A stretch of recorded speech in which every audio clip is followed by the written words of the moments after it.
All right, welcome into the Women's Wellness Network. Today we have Perry-Davies with us.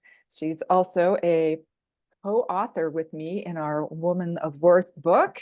So maybe we'll discuss that a little bit too. But first, let's let Ali introduce herself. And maybe Ali, you can tell us where you are in the world and maybe just a little background on you. Sure thing. Well, first of all, oh my gosh, Tammy, thank you so much. I'm thrilled to be here, and I'm thrilled to be part of your women's wellness group. So my name is Ali or Alison. I am in Victoria, British Columbia, Canada. Love it here. It's beautiful. A bit about me and sort of where I'm at now. Well, we were just chatting a little bit. I turned 65 in I will be 65 in September.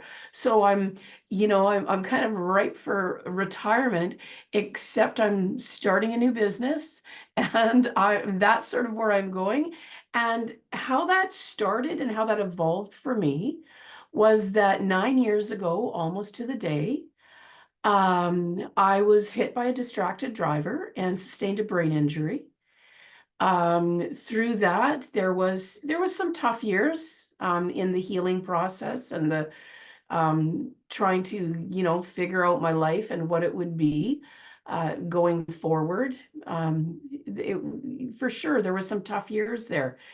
But as I started to feel like I was healing and got a bit of a grasp of what my life was going to look like, so here's what I know for today. I can't go back to what I did. I was a disability case manager. I loved that. I spent many years, probably decades, doing things like music therapy and disability case management and frontline work in group homes and day programs and all kinds of things. The disability stuff was sort of my background. I was also a musician, was singing in bands and doing things like that. And then took that to sometimes I would go work in hospitals and different places doing music therapy through what I did. So that's sort of where I started. Fast forward to having the accident, and music is still a very big challenge for me. The sound, the vibrations that happen, there's a lot of things. I worked my way up to that I can do something for about an hour a day or an hour at a time, I will say, because I have been able to, with lots of therapy, so I'm good for about 30 to 60 minutes in doing any one thing. And the prognosis was basically, just go live your life as a retired person. Just go enjoy it, because you're not going to do those other things anymore. Because at that point, I was still falling, breaking my arm, my ankle, poking my eye, broke a toe, did things because of just the vertigo and things that come with that. And I just thought, so I started to paint, was the first thing that I did I just had to do something. The answer couldn't be nothing.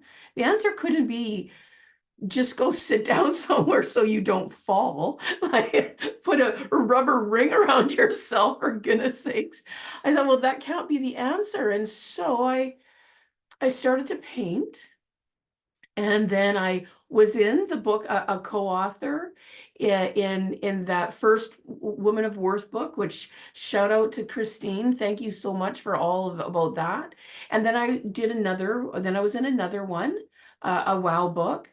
And then I was a co-author in a book with Rebecca Harrison about mothers and sons of her family tree collection.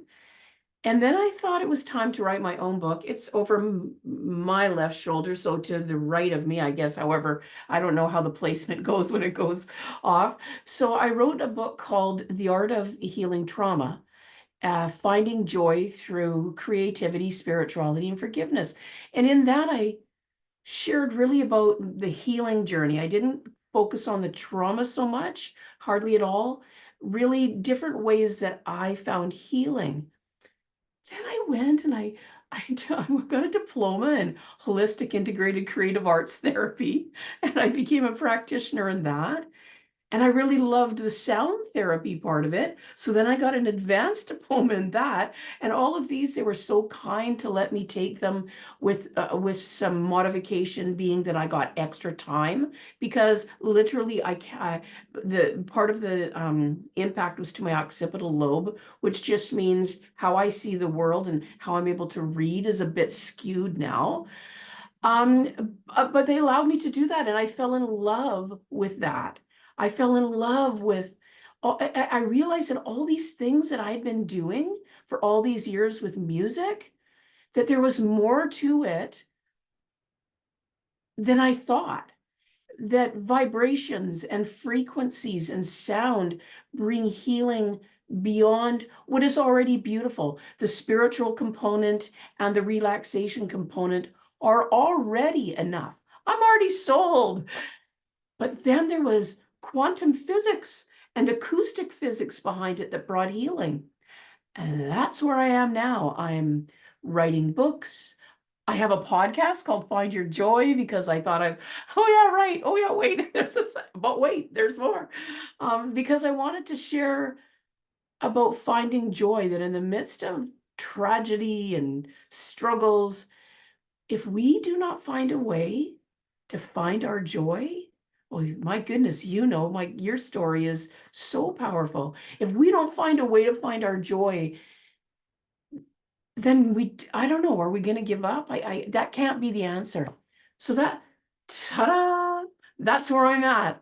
Right? Yeah, it's like you had to be broken open to Yes, find your real self, find your yes, true things. It's like, yeah, you have all these abilities and things that you take, and then a trauma happens and that's not you anymore, right? So then you really have to figure out, who am I yes. actually, and what can I do? And it sounds like you've really done a great job of pulling all the things together that you love still, and still are able to um, bring your special self to the world in that way, but have the joy for your heart.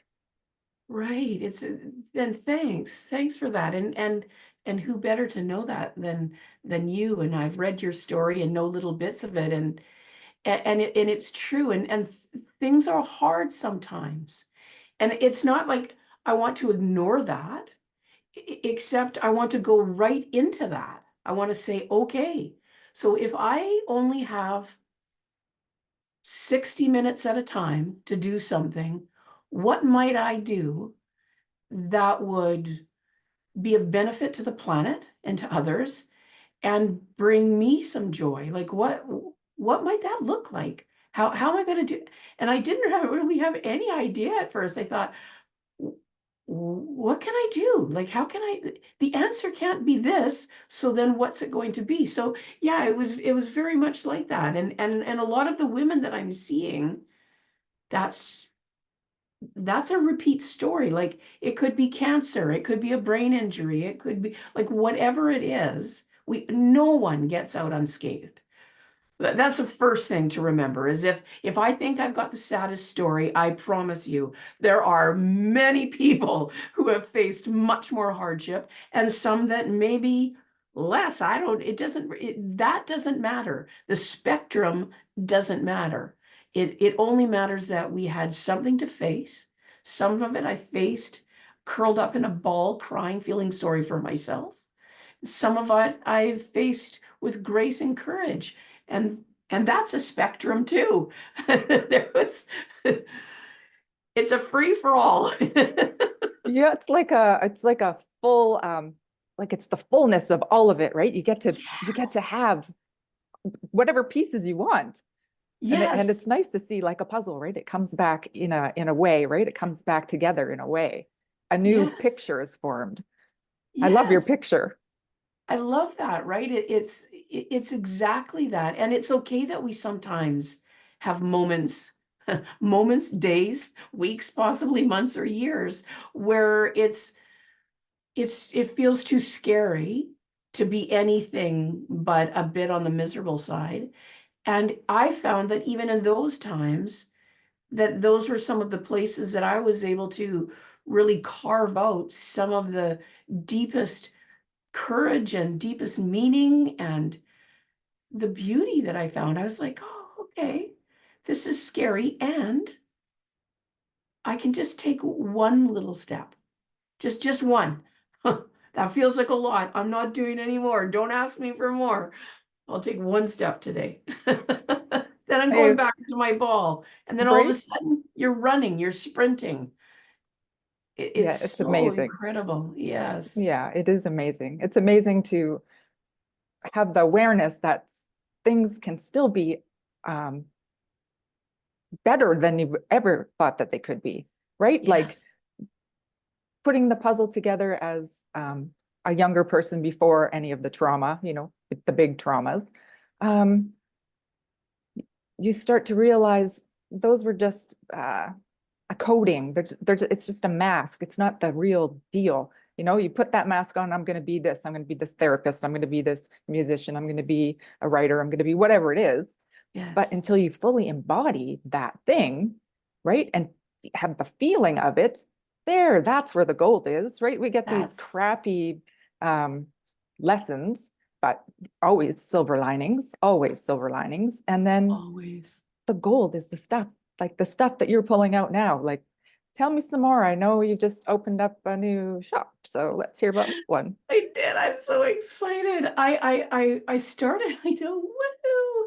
I started when I started doing, well, it's hard to say when I started doing sound therapies because I realized once I started studying it, okay, so I've been doing this for about 3 decades.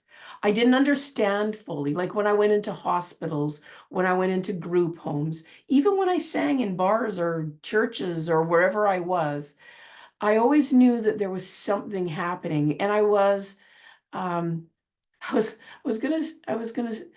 unable not to follow that. Like I couldn't not. So I have this thing that happens with me sometimes in music where I see colors, and sometimes the colors float around people, certain people, and sometimes I can sing certain notes or play certain things, or now I do certain vibrational things, and I can see that color travel. Now, I didn't know. So first of all, let's put that over here because I didn't know I didn't know that was a thing. I I thought it was just another weirdness that is Allie, right? I didn't fully understand, even though I would study second sight or see being a seer, or, I studied those things. I used to think those were kind of woo things. And then as I studied them more too over the last 30 or so years and started to, I spent some time in churches teaching on the prophetic, and because it was like, okay, this is more than just me and more than just a thing I should be either embarrassed of or worried about. This seems to be rather significant. Maybe I'll look into that. So now, so I did that for, some decades. But then when I started to study about sound therapies and learning about the science behind when those of us who see colors and those of us who see whatever it is and experience these things, oh, that's woo is okay. It's got some woo in there. I'm all right with that, but it has a very sound science behind it. So yeah, so I'm excited about that. So I started to do it mobile, right? Either people could come to my home or I would go to theirs, or I would go to hospitals, and I would just bring just a few bowls and some chimes and a little tongue drum, just what would fit into a little shopping bag. And I started to do that, and and I, I was experiencing things that were very interesting to me. Like I've made up my own, I don't even know, maybe I made up my own thing. I started to scan people with the bowls, and I noticed, oh, the bowls dampen around certain areas of the body. So I would start to play them more over that because I thought, okay, so what would bulls emit vibrations? What would a vibration pick up in a body that would make it dampen? What might that be? Well, we're fluid.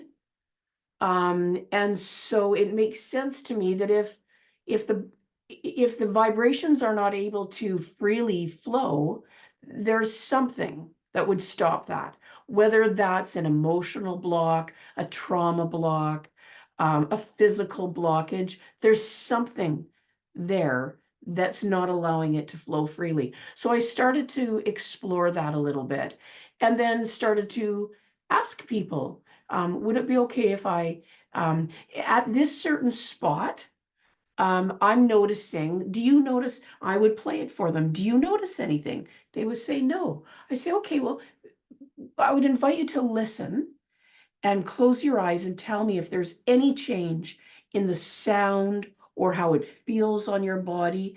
Sometimes people can notice, mostly I notice they don't. And I'm like, okay, well, that's either my musical ear, my intuitive ear, or I'm not, I don't try to put labels on too much. I just notice that, okay, I noticed this.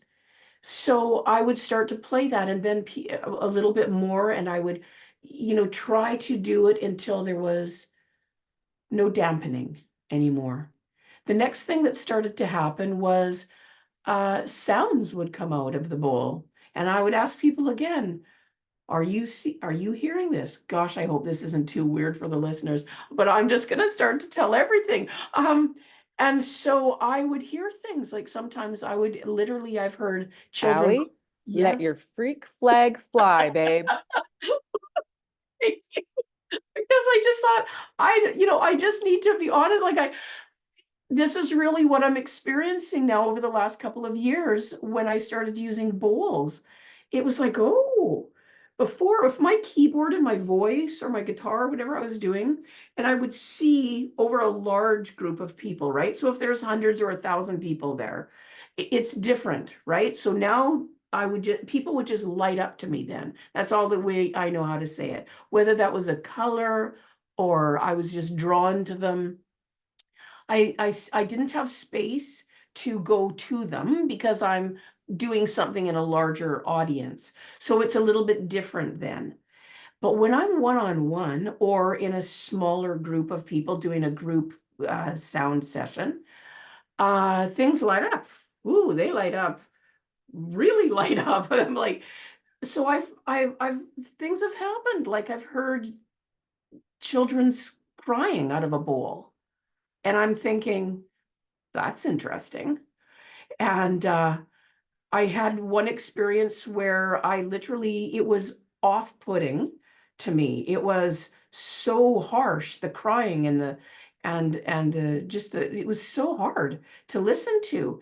And so I continued on, and then one-on-one, just asked that person how that was for them. And it was in a certain part of their body that it happened. And this person had actually had a childhood trauma, an accident.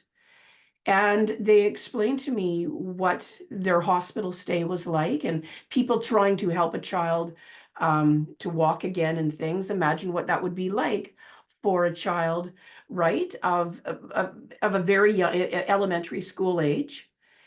And so I thought, oh, do I tell this person? Because it's one of those things. When I used to do counseling with people and I would, second sight would come into it, I would be cautious because sometimes if you're wrong, you can be really wrong. And I needed to make sure I used wisdom, and maybe that person, if they haven't shared that with me, I'm very, very cautious to share if they haven't shared with me. I don't need to out people. Maybe they don't want to talk about that, right? So I'm very gentle with that. Of course, I do have some years of ministry when I was involved in ministry. So when you're kind of used to being more pastoral with people, I want to be cautious, right? I don't want to step into something that I've not been invited into. May I just say, as people who walk in intuition, well, we all do. Some of us are maybe know it a little bit more, and some of it practice it maybe a little bit more. But when I taught classes, so here's a freebie. We see much.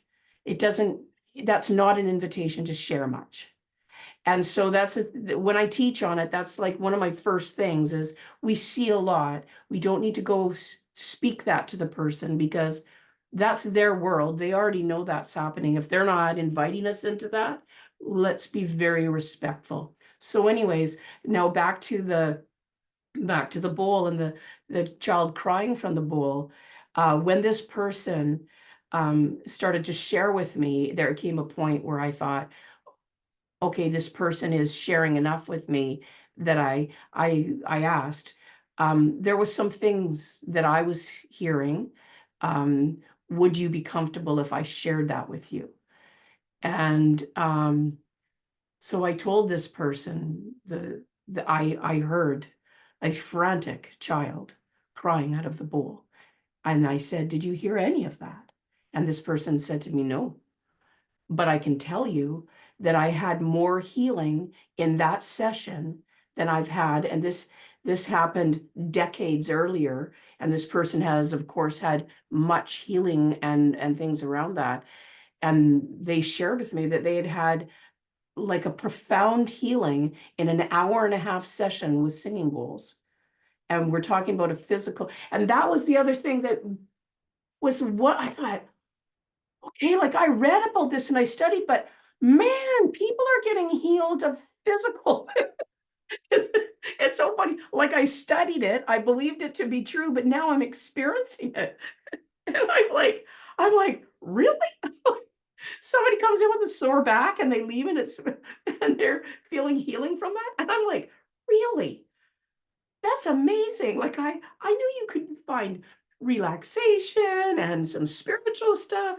People are telling me about physical healings, and I'm like, It's true. It is true though. And that's the it's thing. I true. think we've been so customized and programmed to not believe that those things can happen, but we know our own bodies heal themselves, right? Like Yes. medicine and doctors, give us an avenue or, Yes. set bones or any of that kind of stuff.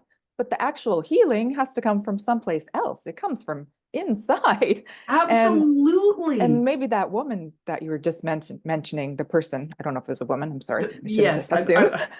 it's a person. I have both male and female, and they both report wonderful That's things. It's awesome. so Yeah, wonderful. that's awesome. I mean, maybe they just finally felt comfortable enough, relaxed enough Yes. in the right space with the right person. And that sometimes that's all it really takes to open up and, Yes. and be rid of something that we've been carrying around for decades, literally. Decades, and we Yes. don't need to.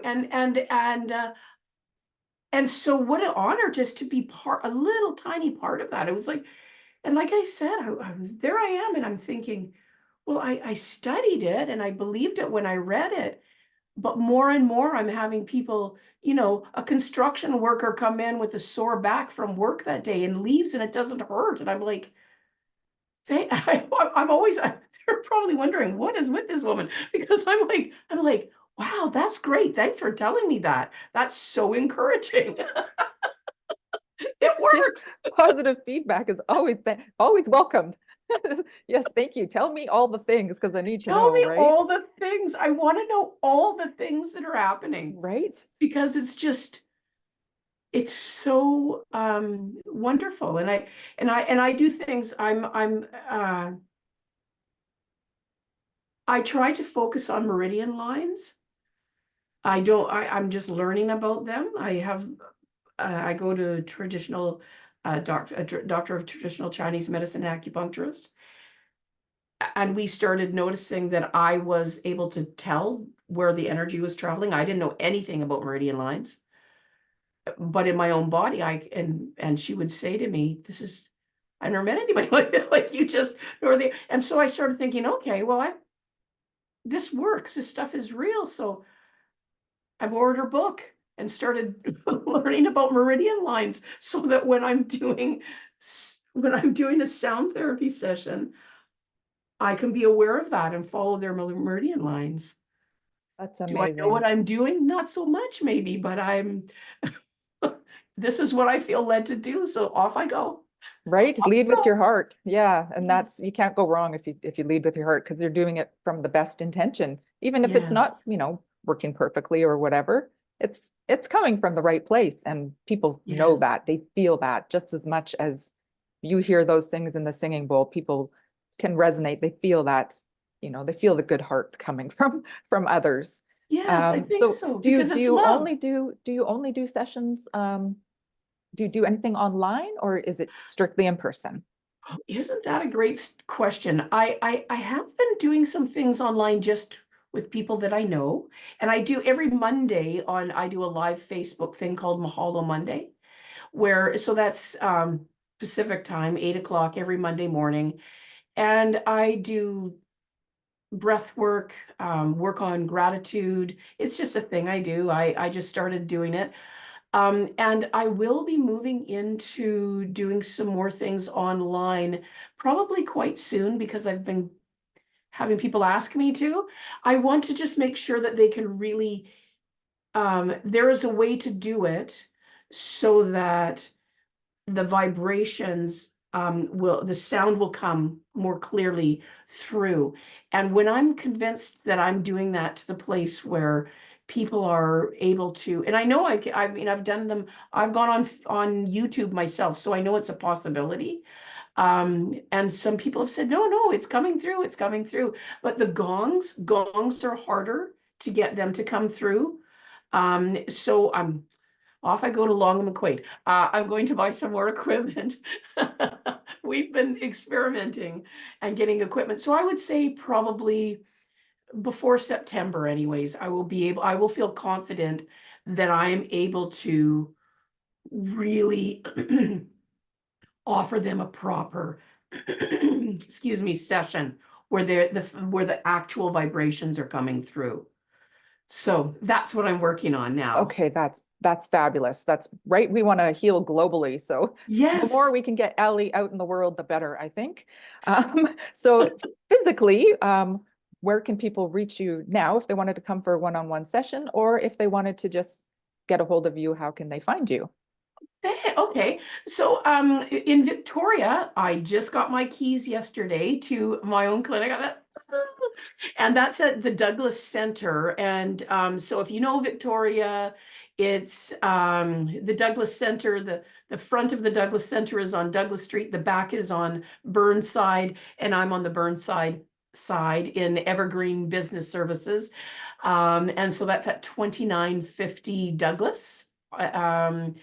Suite 550, and so they can come there. You can find me and how to book with me at alleywayart.com is my website. So that's ALIWAYART.com, and email me through alleywayart@gmail.com. And that's basically everything that or Alleyway Art on Facebook or anything else that I'm on. I don't know how to find things very much, but if you find me through either my email or Facebook, I'm pretty good at finding it then. I'm kind of tech challenged, but yeah. That's And okay. my podcast is Find Your Joy, and great guests. You're going to be one soon. I'm so excited. Amazing guests sharing about ways that they have overcome and found their joy. And basically that's my message. Find joy. Your joy is in you, and it's out there, and just keep looking. Don't give up. Never give up. Yeah, I totally agree. Never give up. It's Never. it's there, and that's if as long as you're willing and you're looking, seek and ye shall find. Exactly. It's there. It's there. It's for the taking, That's right? awesome. We'll Taste post. and see it's good. Yeah, we'll post everything that you just said in the on the Facebook after it's set up there. Oh, We'll make thank sure it's in the you. comments so that people know where to find you. So I guess that's probably going to be our conversation for today. I would love to Oh, speak with you again sometime. I know I have my podcast coming up with you. That's going to be a lot yes. of fun.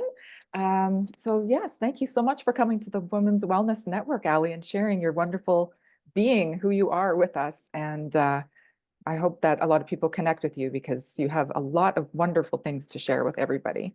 Thank you So so thank you. much. Thank you. It was just an absolute thrill and honor for me. So Thanks. Awesome. Well, Take thank you good care. everybody Bye, for everyone. watching. Yeah, thank you. We'll Yeah. see you again later next time. Okay. Take care. Bye-bye.